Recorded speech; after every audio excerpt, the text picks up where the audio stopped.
Čau, kot sem vam obljubila zadnjič, boste danes najprej videli kratko reportažo s premiere filma Zbudi me, velikega zmagovalca lanskega festivala slovenskega filma v Portorožu, kjer je prejel kar 5 nagrad Vesna. Potem bomo preverili, kaj je že dokumentarni film Bitka za Holmec, ki govori o incidentu na severni meji Slovenije v času vojne za samostojnost.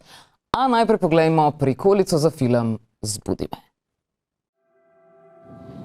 Rekel si, da tukaj nimaš nobenega. Ja, valjda imam brata, imam prijatelje. Nisem vedela. Mogoče si pozabila. Nesreča je bila. To ni nobena nesreča. Bomo zvrtali, kjer te je kresno pa te tvoje tinteri. Jaz policijo poklicala. Roke je zgubil spomin. Hotel je priti sem, ker je to edini dom, ko se ga spomnim. Priznam, da spomnim se tega.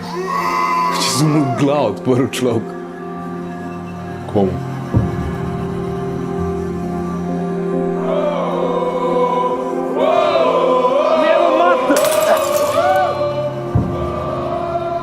Kaj spet kaj naredil? Lej, to tle nija veze s tabo. Najbolj, da ti greš. A ima s tabo vezo? Prosim, povej mi, kaj se dogaja. Lej, brez veze, da se mešaš, razumeš? To niso tvoje stvari. Ne raj se pober nazaj, odkjer si prišel. Ti vzem to, pa spizi nazaj, kje odkot si ti prišel? Koga boš ti si, da ti ko?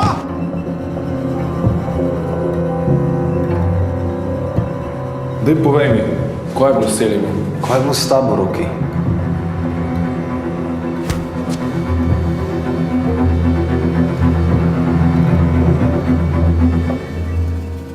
Se bo vrnil.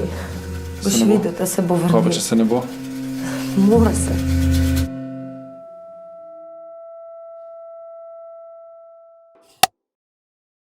Takšen je film, kaj o tem pravi režiser Marko Šantič, ste pa lahko že videli in slišali v Ad hocu, ki je objavljen tudi na našem YouTube kanalu Megafon TV.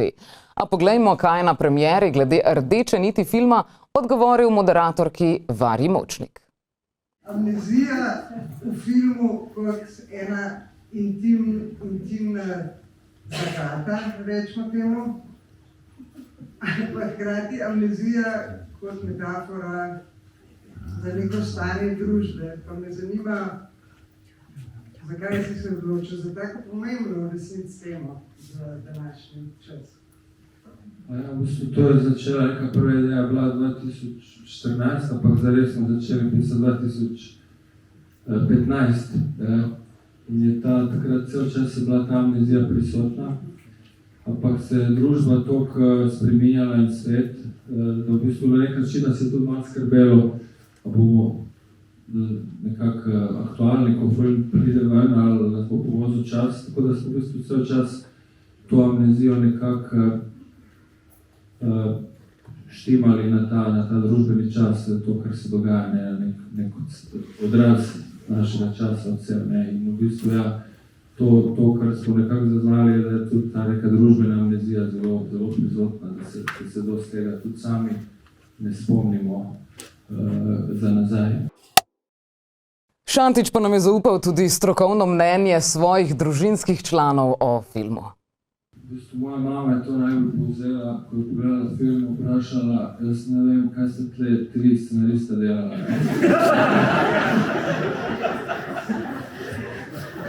Ja, to sem jaz ne razložil. In v bistvu, jaz sem to začel sam pisati, ampak dokaj zgodaj sem dojel, da v bistvu nekako pride do neke točke in enostavno ne grem čez. Pol sem klical Gorana, ki sem hotel sem z njim sodelovati sploh po tem našem kratkem filmu Srečno pot Neli.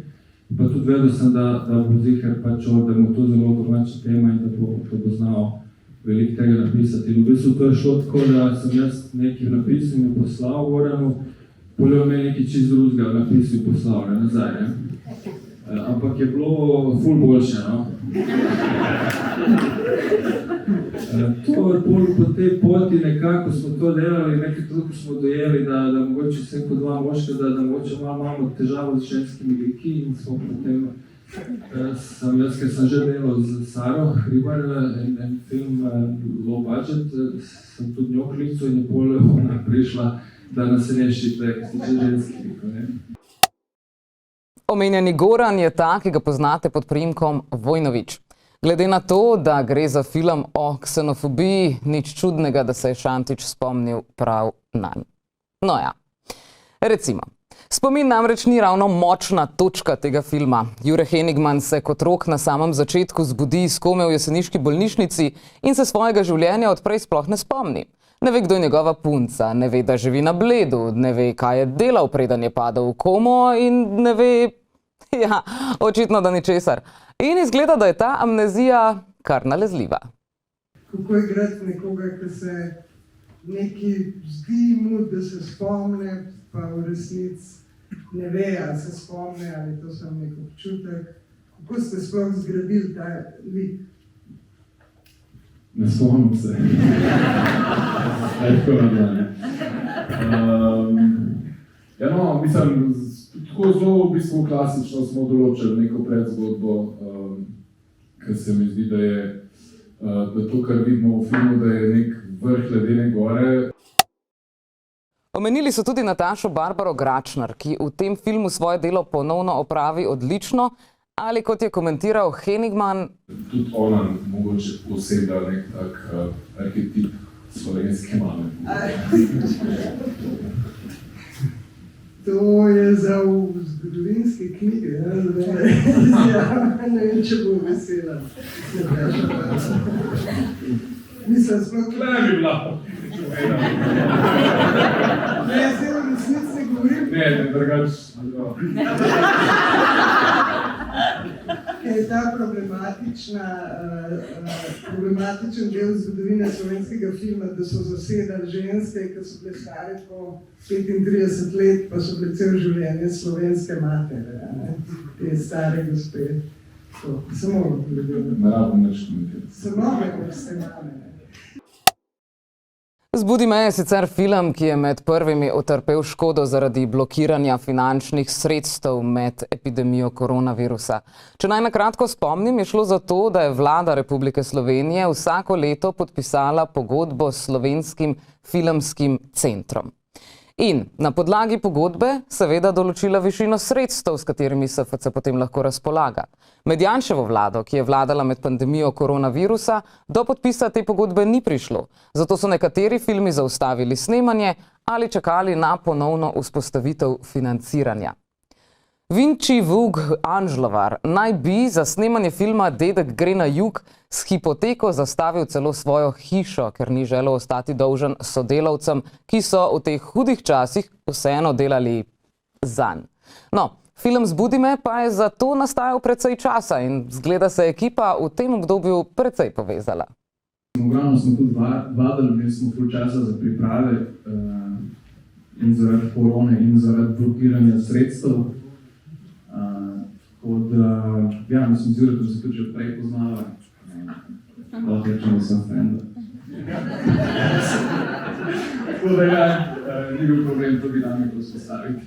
Kako pa so vaje z Markotom? A na vajah dejansko že dialoge vate, ali v bistvu dialoge, ne vem, nekako na sebe adaptirate, ali že neke mizoscene, ali se bolj pogovarjate o likih? V bistvu smo šli kar v situacije. Najprej Vlada učil tekst, potem pa, koliko je bilo pač mogoče na vidi, badati situacije v prostoru. Mislim,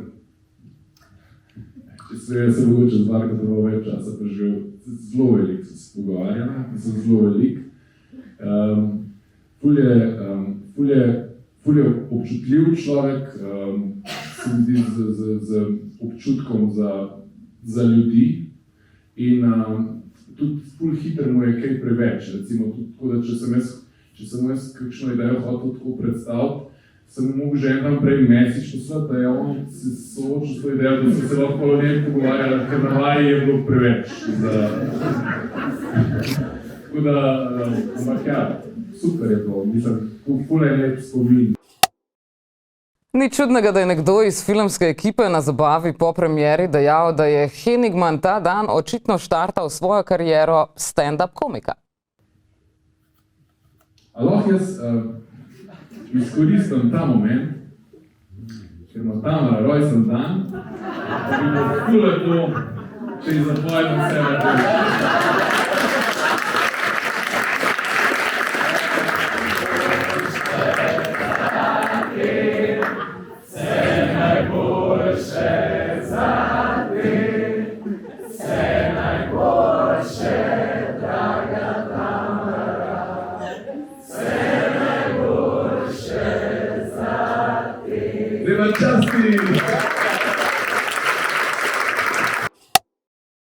V Cankarjevem domu pa se je preteklo sredo odvila kinematografska premiera dokumentarnega filma Bitka za Holmec. Film z letnico 2021 je bil na Festivalu slovenskega filma predvajan že leta 2022. Letos pa je začel tudi svojo pot po kinematografih. Predstavi nam konflikt, ki se je pričel 27. junija 1991, ko so pripadniki Jugoslovanske ljudske armade iz bližnjih stražnic dobili ukaz, da zasedajo vse mejne prehode. Ko so prišli k mejnemu prehodu Holmec, so ugotovili, da ga brani 15 miličnikov, policajev. Ker se niso umaknili, se je ob 17:46 pričelo streljanje, ki je trajalo vse do pol dneva prihodnjega dne. Teritorialna obramba je nato zasedla svoje položaje, ki jih je obdržala celo vojno. Pri tem so padli 3 pripadniki Jugoslovanske ljudske armade in 2 miličnika, skupno je bilo ranjenih 8. Sporna točka te bitke pa je bil posnetek 5 vojakov, ki so mahali z belim prtom v znak predaje. Nato pa je od nekje odjeknil rafal. Režiser Boštjan Slatršek pravi, da naj bi šlo za strele, ki so se slišali od drugod. Bitka se je namreč bila na večkilometrski razdalji. Film je nastal na podlagi posebnega razpisa, ki ga je Slovenski filmski center objavil ob 30. obletnici Republike Slovenije v počastitev le-te. Poglejmo trailer oziroma prosto po obodovcih, poglejmo prikolico.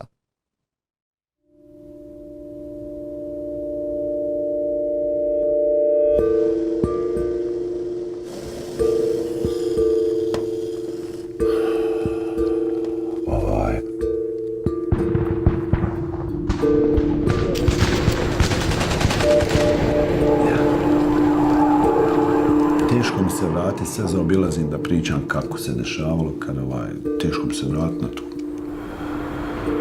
Mislim, čak bi volio da razgovaramo. Obwohl mehr als 30 Jahre vergangen sind, kann ich mich auf den 27. Juni 1991 ganz genau erinnern, als vor unserer Haustüre der Krieg ausgebrochen ist.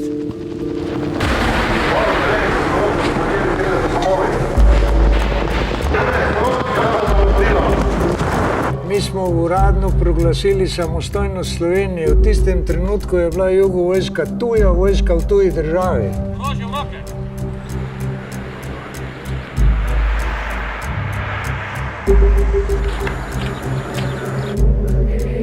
Streli sluške.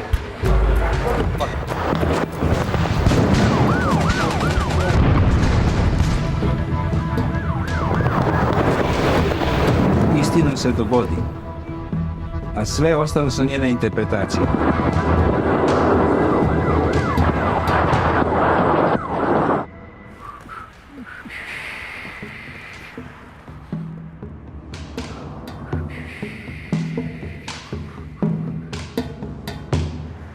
Znaš šta mene interesuje? Jesi li ikad pomislio da se uradio sve dobro ili da smo nešto zasrali i kako?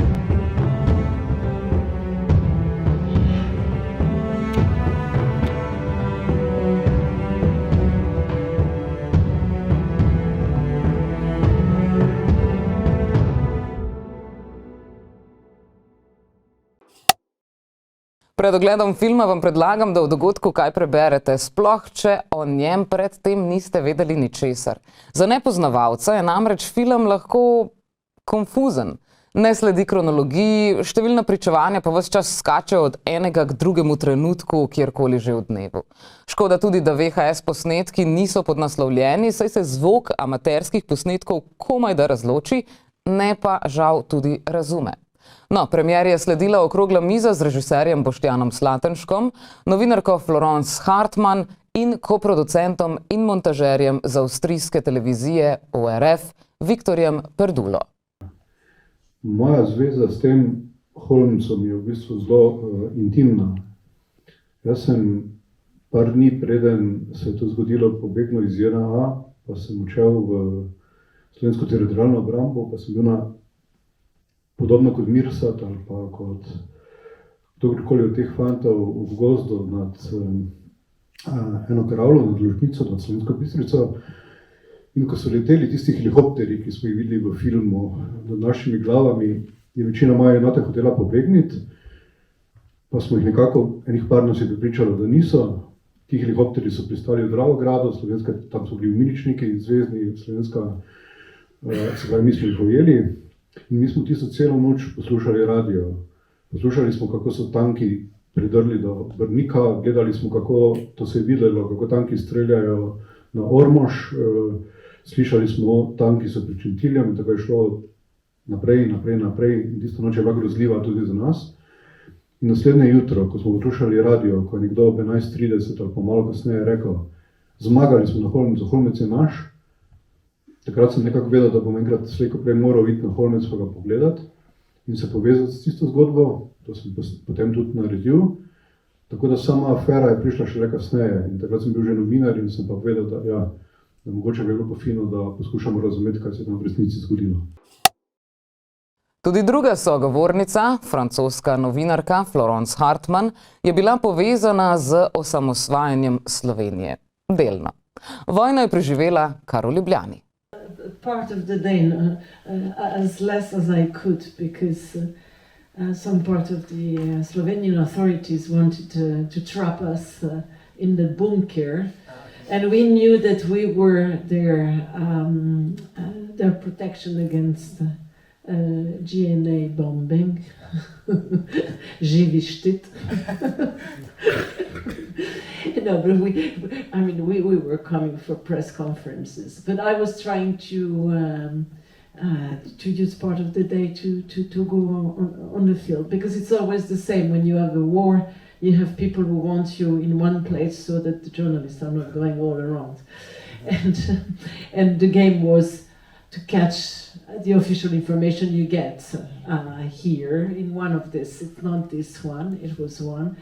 And you had one of your prime minister for many years, who was just for me, a young journalist who was anti-military writing. And then he come down this big hall in the Cankarev Dom, and he was high and fit, and he had a fatigue, just the new one. And the day before there were fireworks and there was no Slovenian army, and he was coming there and he had number one. That's how I saw the Slovenian, the top of the Slovenian army on the military side for the first time. Well, we went before the ceremony for the independence. We went to the border.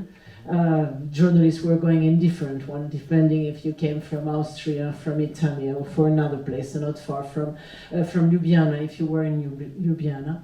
And we didn't know, because we saw that Slovenia was prepared to have the control of, but the police or the TO, I don't remember, they were just fit guys with red bands, and it looks like everything will be okay, you know. And the army was not preparing whatsoever. I mean, I spent the weeks before in Eastern Slavonia, in Croatia, not far from the Danube, and it was looking like a serious thing. When we came to Slovenia, it was looking like, well, you know, and it was possible because Serbia didn't want Slovenia and they didn't want Yugoslavia, so it could be, but it didn't happen like that. Holmec je mejni prehod na Koroškem, lociran blizu Prevalj oziroma Pliberka, če pogledamo na avstrijsko stran meje. Bitka za Holmec naj bi bila ena najsrditejših v času osamosvojitvenega konflikta. Sicer pa je to področje, na katerem naj bi bival kralj Matjaž, ki ga je režiser Slatenšek prav tako kar na 2 mestih vključil v film. Jaz sem v osnovi zgodovinar, nisem filmar, jaz sem priučen filmar. Torej, zgodovina ali pa preteklost je zame nekaj, kar me seveda zanima, kar je seveda jasno tudi iz filma. Jaz mislim, da je preteklost nekaj, česar se moramo učiti in kar moramo spoštovati. In Peca ni slučajno, veliko krajev je simbol, Peca je eden izmed teh simbolov. Ne samo zaradi tega, kako se je končala druga svetovna vojna, ko so se tam predali kvizlinki ali pa ne predali še do 15. maja, potem, ko se je vojna v bistvu druga svetovna že končala. Ne samo zaradi tega pomena zgodba, ki odmeva še danes, kar se je takrat dogajalo, zastruplja ali pa je prisotno v času še danes. Zato je pomembno, da povemo resnico o Holmcu, pomembno je, da povemo resnico o koncu druge svetovne vojne. S kraljem Matjažem je povezana ena druga legenda. Zgodovinarji nismo čisto prepričani, ali pa je to legenda, ali pa delno 100% temelji na resnici. To je legenda o kralju Matjažu. To je mogoče bil deloma Matija Korvin, mogoče je bil pa tudi en koroški kmet, ki so ime Matjaž, klicali so ga kralj Matjaž, ker je vodil punt 1478 leta, ki se je končal v dolini Zilice, to je danes v Italiji, tam pri Trbižu, kjer se je ta kralj Matjaž z približno par sto kmeti hotel zapreti dolino turški vojski. In Turki so v bistvu uničili kmečki upor. Mi smo pa to legendo danes malo pomešali in jo zlepili skupaj z enim drugim kraljem Matjažem, ampak mislim, da je prav, da poskušamo razumeti preteklost in to je bil namen tega. Toliko za danes strani slovenske filmske scene. Celoten pogovor, katerega delček ste lahko zdaj videli, pa vam bomo predvajali junija v tednu obletnice slovenske osamosvojitve. Sicer poglejmo še malo v kina. V te dni se ravno v njih mudi ena izjemna animacija Fant in čaplja, najnovejši izdelek kultnega anime studija Ghibli iz Tokija, ki je znan po animiranih filmih, kot so Moj sosed Totoro, Princesa Mononoke, Ponjo, Rdeča želva od teh novejših in pa še seveda po mnogih drugih. Fant in čaplja pa je, kot rečeno, njihov najnovejši izdelek, ki pa je že prejel Oskarja za najboljši animirani celovečerec. Gre namreč za Mahita, ki mu mati umre v požaru. Zato se iz opustošenega Tokija z očetom preseli v star podeželski dvorec, kjer sreča sivo čapljo, ki ga po nizu skrivnostnih dogodkov odpelje v fantastičen vzporedni svet, kjer mrtvi in živi bivajo drug ob drugem. Poglejmo prikolico. Mahito. So, you made it. Mother! Have a seat. It's this way, Mahito. A lot of strange things happen in this place. I just hope he stays safe. Save me. Save me, Mahito! What exactly are you? Your mother. She's awaiting your rescue. I'll be your guide. What is this place? This world is filled with the dead. I know it's a lie, but I have to see. I'm looking for someone. Let's go. We must protect this world ourselves. Go back! Now! Aisha! Aisha! You and I aren't friends or allies, kid. Don't let go, no matter what. Ready?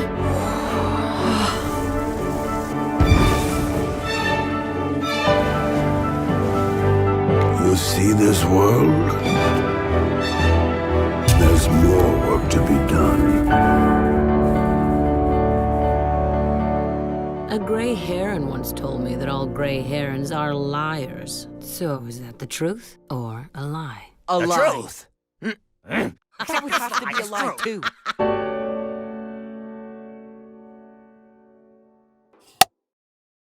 Ostanimo še malo v svetu animacije in poglejmo še eno prikolico za film, ki še kar kroži po kinematografih in je brez besed.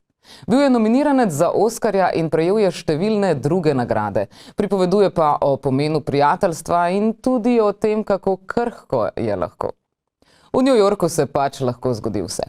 Sploh, če si zdolgočasen pes, ki cele dneve žre večerjo iz mikrovalovke in brezciljno preklaplja TV programe. Nekega dne potem vidi reklamo za robotskega prijatelja in prav kmalu se to res zgodi. Do trenutka, ko robot ostane na plaži. Zakaj? Preverite sami.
Za konec pa še čestitke Sonji Prosenc, za katero ste mogoče že slišali, da bo pred premiero svojega novega filma, ali bolje rečeno festivalsko premiero, doživela kar na festivalu Tribeca.